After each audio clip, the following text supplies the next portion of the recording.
Happy 159th birthday to the Republicans. On this day, 159 years ago, the Republican Party was founded.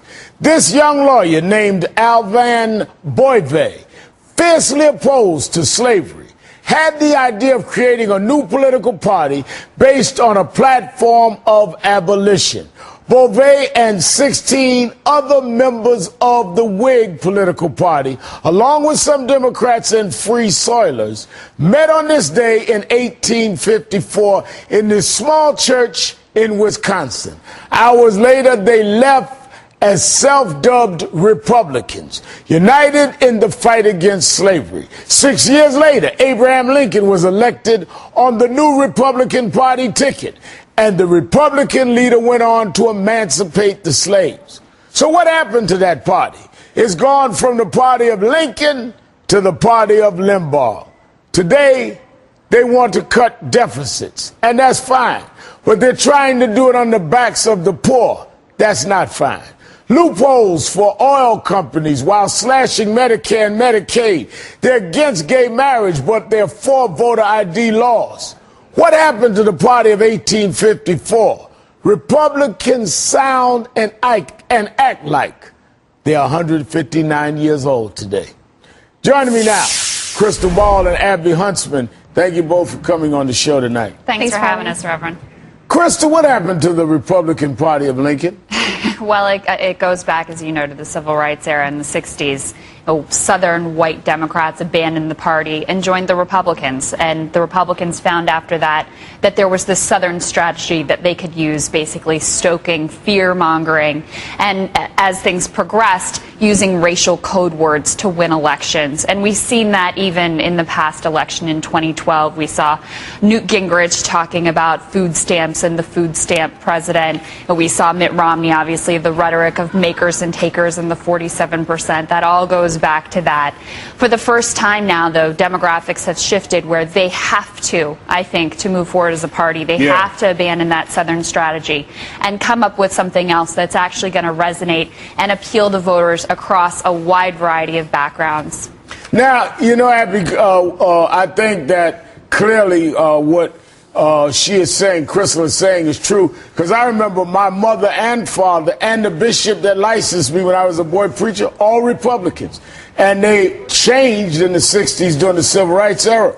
But we've gone from just civil rights extreme views in the South to extremism across the board. Let me hit you with this. Extreme wing of the GOP is winning. In Iowa, mainstream Republican Tom Latham won't challenge Tea Party favorite Steve King for Tom Harkin's Senate seat, even though Latham definitely saw polling that showed he would have had a clear path to the U.S. Senate, not only in the general, but in the primary. Now, let me ask you the question, Abby. Has the Tea Party become so powerful that they're scaring mainstream Republicans away?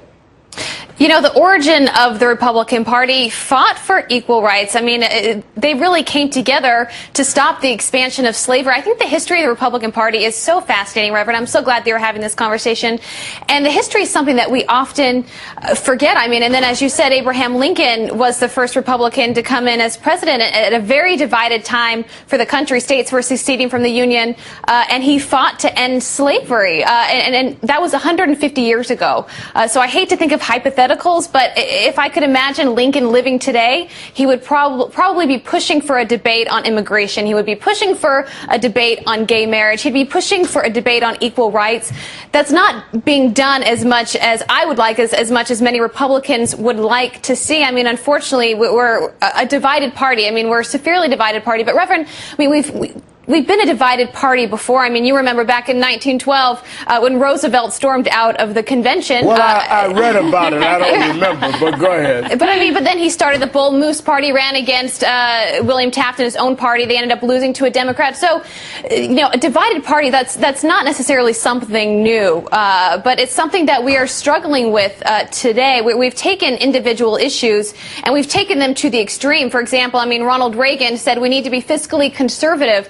we now have Republicans saying the government's evil. Right. You know, the government is a terrible thing. We should have absolutely no government. So we're seeing extreme ends of the party today, and it's unhealthy. And you always had to push, Christopher. Let's not forget, if it wasn't for the abolitionists and Frederick Douglass and others who became Republican, Lincoln and others would not have gone where they did go. But they did go there, and they did respond.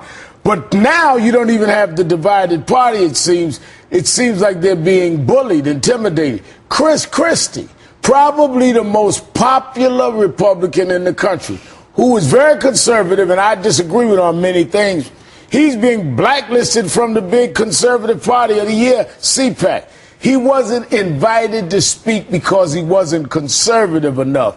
With all the conservative things that he's done in New Jersey. Right. Listen to his response. So I didn't know that I hadn't been invited to CPAC until like 2 days ago when I saw it in the news. So, yeah, apparently I haven't been invited. Listen, I wish them all the best. They get to decide who they want to have come and not come. It's not like I'm lacking for invitations to speak, both here and around the country. I can't sweat the small stuff. I got a state to rebuild. I can't sweat the small stuff. I mean, and again, Christie's very conservative, has done some things that I think are absolutely wrong. He's too progressive or liberal for the party now. What are we talking about? I mean, it's crazy when you think of the fact that they said CPAC is the all-star lineup of conservatives, right? So for their all-star lineup, they've chosen people like Sarah Palin, right, Mitt Romney, and Alan West, yes. Chris Christie, no. Right. It doesn't make any sense in terms of moving the party forward, because obviously Chris Christie, the most popular Republican in the country, has something that he could say to this group. Now, people are positing that this is going to be a major problem for him in 2016, getting through the Republican primary. And I do think that it's an issue. And I think beyond everything, beyond the issues that they cite, which are guns and the Sandy relief bill, I think the thing that Christie did that really upset them the most was the way that he embraced the president. You know, the hatred for the president is one of the only things that sort of united the Republican Party over the past several years. And he went against that. And I think that was where he really crossed the line. But I do think that he can recover by 2016.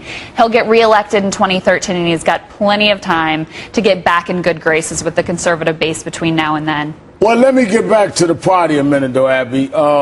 What can this party do to get back closer to the kind of party it was at its inception, since we're on its birthday? What would it have to do, in your opinion? I think the number one word that comes to my mind is tolerance. I think they need to embrace tolerance. They need to invite people into their tent. And we would talk about Chris Christie. He reminds me a lot, well, not necessarily a lot, but in a lot of ways of my dad. I mean, both strong governors, both, I would argue, more capable of winning a general election than anyone else in the Republican field right now. I mean, put the primaries aside. If you put someone in a general election, they're the two that probably have the best chance of winning because they have a broad appeal.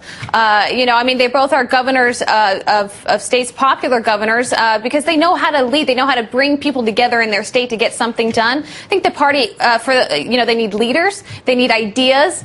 They need to come together on something that they all agree on. But you know what, Reverend, I don't think they're actually going to be united as a party until they win. I think they actually have to have a successful election before they actually get excited and united about a common cause. You know, Chris, you see how Abby weaves her father in there when I ask questions? Well, I hope my daughters, Dominique and Ashley, watching. Crystal Ball and Abby Huntsman, thanks for being on the show tonight. Thanks, Reverend.